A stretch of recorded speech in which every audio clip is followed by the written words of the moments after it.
Hey guys, this is Down Phoenix and I'm playing some Dungeons & Dragons Chronicles of Mystara because it's an awesome beat 'em up game and you guys should definitely play it if you haven't already had the chance. But I'm actually here to talk about Shigeru Miyamoto, the legendary video game developer, probably the most well-known video game developer of all time. If you don't know who Shigeru Miyamoto is, you are welcome to step out of this channel, because you're not welcome here. Just kidding, actually. I welcome everybody, even if you're not really into gaming. But know this, he's the most famous video game developer of all time. He's pretty much the Beatles, the Jesus, whatever comparison you want to use in terms of video games. And he said something that's really quite stupid. Now, Shigeru Miyamoto, like I said, he's a legendary game developer. He actually didn't really start off as a game developer. He originally started off as a designer for the arcade cabinet for the game Radar Scope, which was actually Nintendo's first video game released outside of Japan. And this was like, I guess, about a year before Donkey Kong. And Nintendo apparently had a lot of excess Radar Scope cabinets. And so, Shigeru Miyamoto, somehow or other, ended up being commissioned to make a game for himself. And so, what was his first game? Donkey Kong. You know, that's probably one of the best, if not the best, first game that any game developer has ever had. So that is pretty crazy. And, you know, his career has just been through the roof ever since. You know, Super Mario Brothers, Zelda, you know, Metroid. I can name on and on. You know, he's made so many timeless games.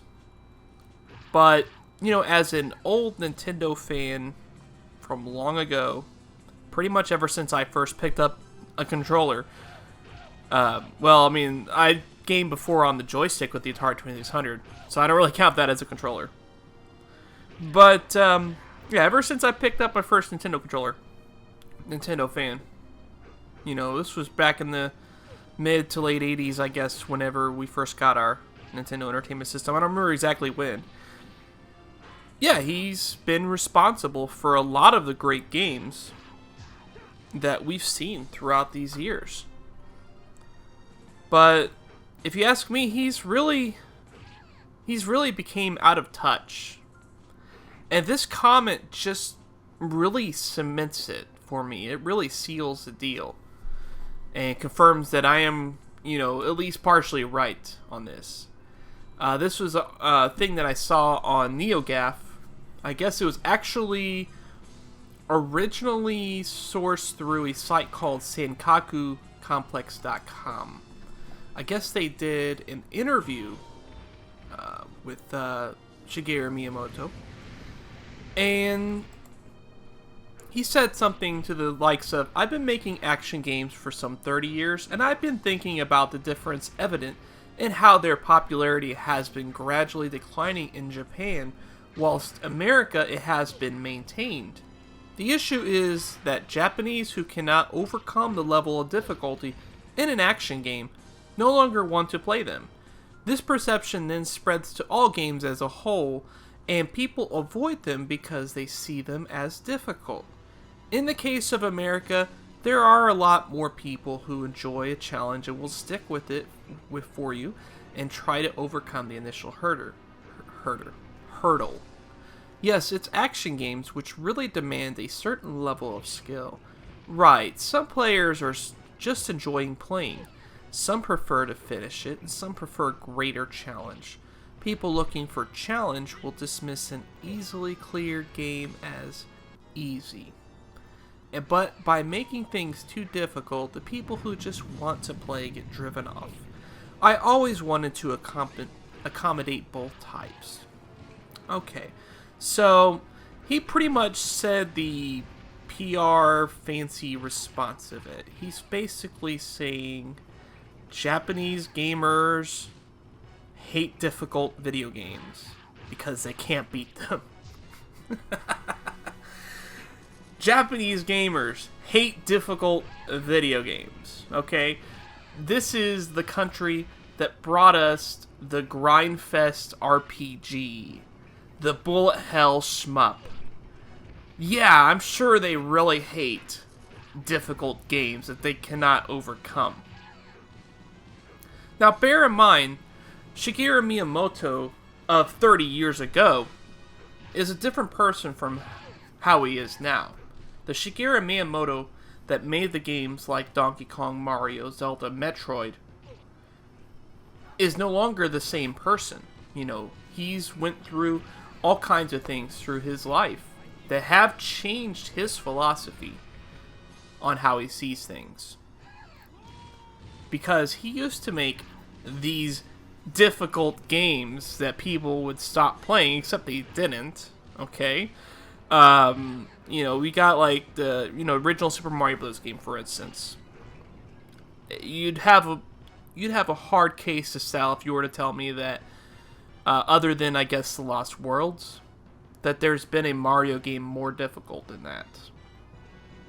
You'd really have a hard case to sell for that. If you're trying to say something like, oh, Super Mario 64 or Super Mario Galaxy or, something like that's actually more difficult.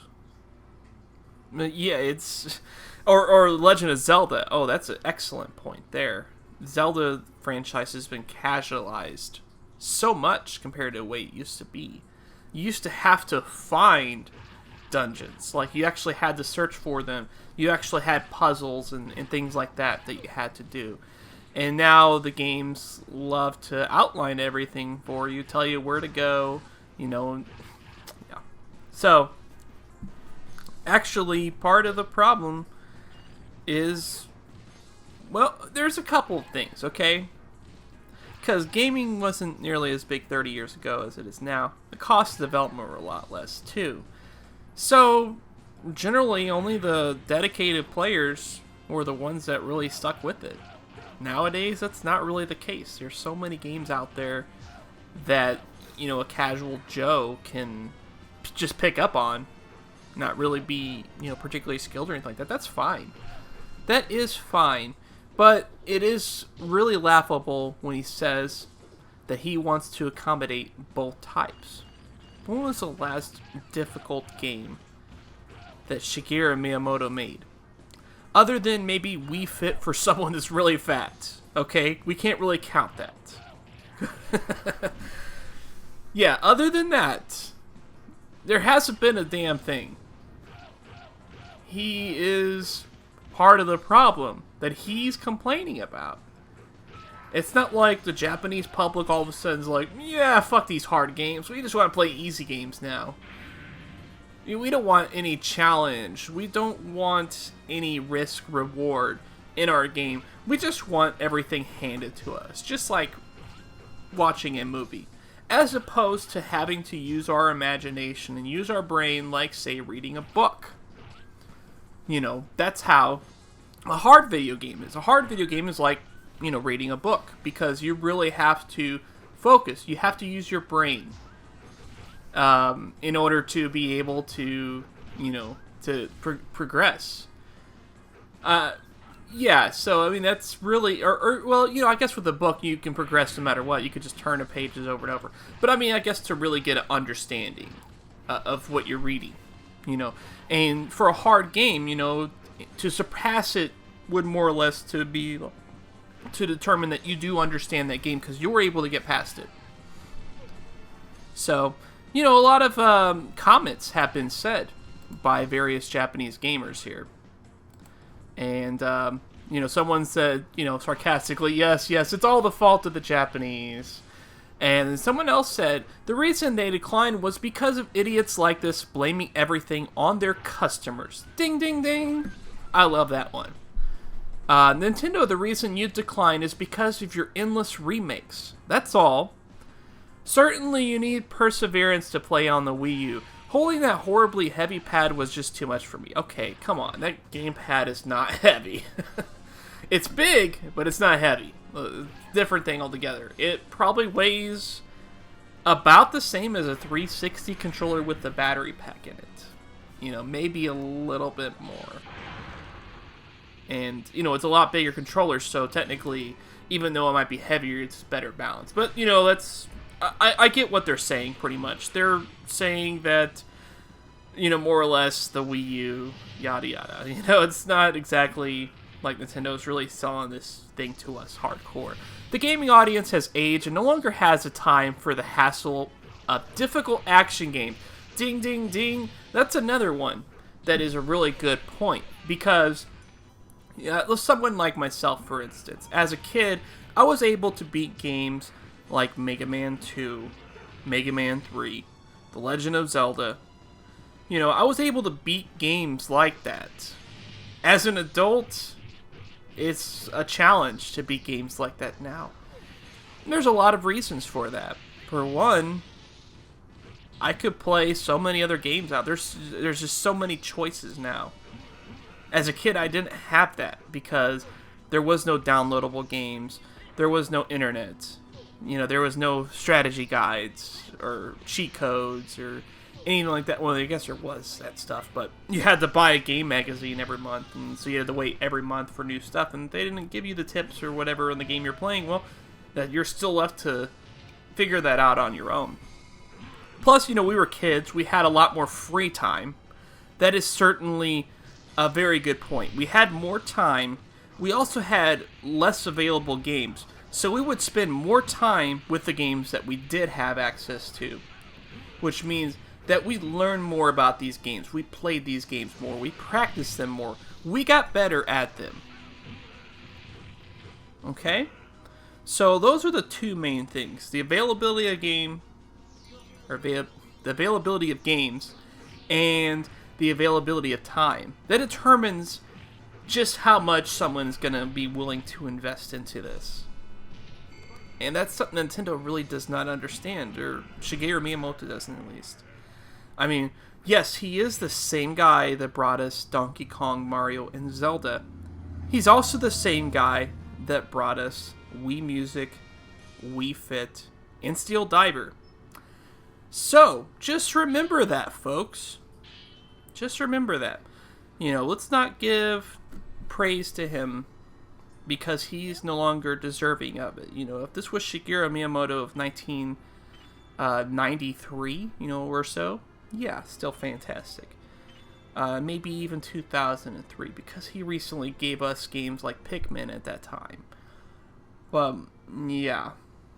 He's done now. He's done. He's like George Lucas, pretty much. And he needs to do like George Lucas, and he needs to exit out of the industry in some way. George Lucas did his exit by selling his company. He sold off LucasArts, which also thus sold off he sold off Lucasfilms, which thus also sold off LucasArts, since that was a division of Lucasfilms. So George Lucas probably won't do any movies ever again. He's done more than enough. And I think that Shigeru Miyamoto's at that point for video games as well. I mean, can he really contribute anything more to us in the video game world? He has made some of the best contributions ever. Nobody can deny that. Nobody can take that away from him. But at the same time, when is he going to contribute anything good ever again? He's just going to go around blaming the very people that got him to where he was today. Plus, there's games like Dark Souls out there. Yeah. And that was made by a Japanese company that sold really well in Japan. The Japanese love difficult games, but they also have a schedule, family, work. They're older now. They don't have the time to invest in those games. And, since they have less free time, they're going to be more willing to want to play games that won't take them forever. Okay? Oh, Monster Hunter. The Monster Hunter series is huge in Japan. Dragon Quest is huge in Japan. Difficult games. Games that are still difficult today. Nintendo doesn't make games like that anymore. So, if you're blaming people on being frustrated with games being too hard, well, maybe you guys should go back to making hard games. That's all I gotta say for now, guys. So, Down Phoenix out. Annoying as hell. Because the timing just gets real. He said, you cannot have game and marketing budgets this high while you might get your account cut because... but I mean, just search. I'm gonna take the sword, and I'm gonna kill some guards, even though I've never used a sword before. But I think I